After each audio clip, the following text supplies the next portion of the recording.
If you're getting a few weeks a head start on your New Year's resolutions, improving your mental health could be top of mind.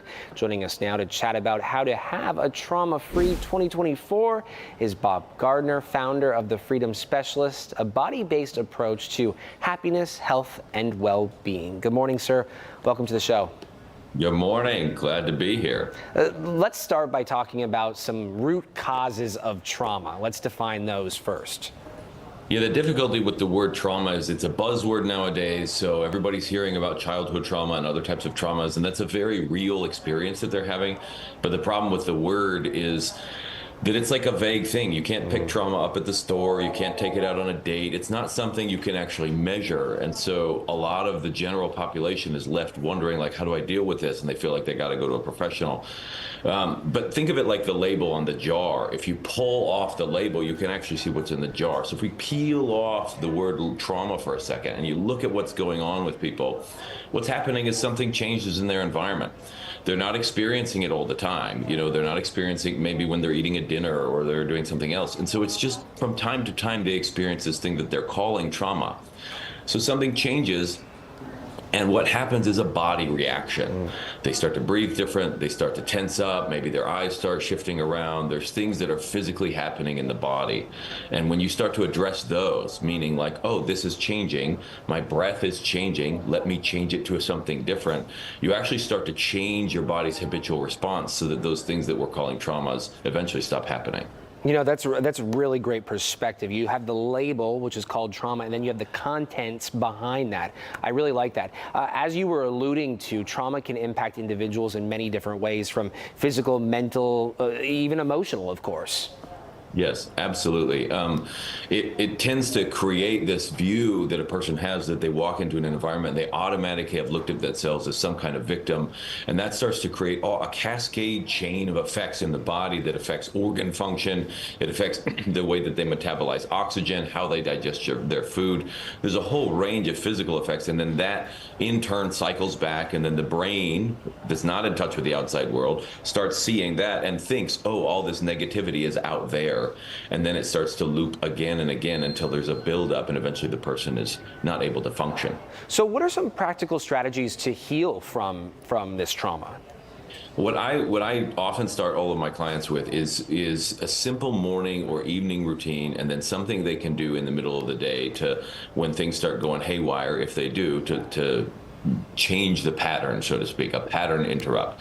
And often that starts with a breathing practice or a movement practice, something that is simple that gets a person feeling at ease in their body, because that is a measurable feeling, like, oh, wow, I actually feel pretty good in my body right now. Yeah, the world might be crazy, but my body feels okay, so I think I can handle it.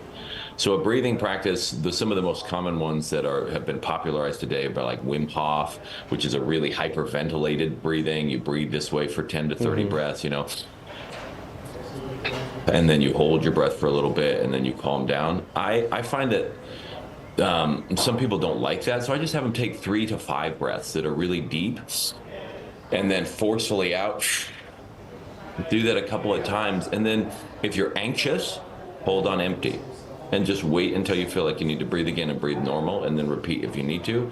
If you're feeling depressed or low on energy, hold on full, and then wait until you need to breathe again, and then kind of breathe normal, and then if you need to repeat it, go ahead and do that. Really great suggestions. Thank you so much for those. I also want to mention you're author of Built for Freedom. What can people expect to learn from this book? More suggestions like this?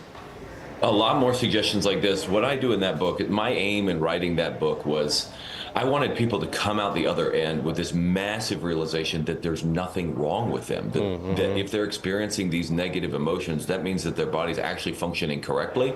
It's just operating on a program that's maybe not useful right now. That program has helped them survive. They have a 100% success rate at surviving the rest of their life.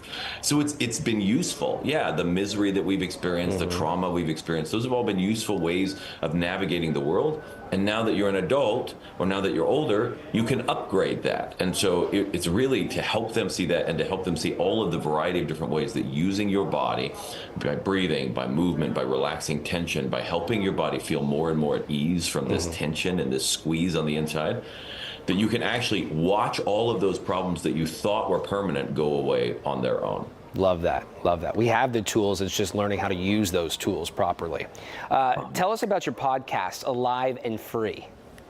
So Alive and Free is a podcast I started 4 or 5 years ago, weekly episodes that we've been running for a long time, covering a wide range of topics from addiction, anxiety, depression, stress, relationship struggles, how to communicate better. Like there's just a whole range of things that I've had the privilege of helping people deal with using these very, very simple body-based approaches and to try and answer the questions that people have out there. A lot of the stuff that I share is really much at odds sometimes with the common narrative that keeps people believing that they need to medicate, that they're going to be struggling with this stuff for a long time, that the best that they can have to do is cope with or manage their struggles.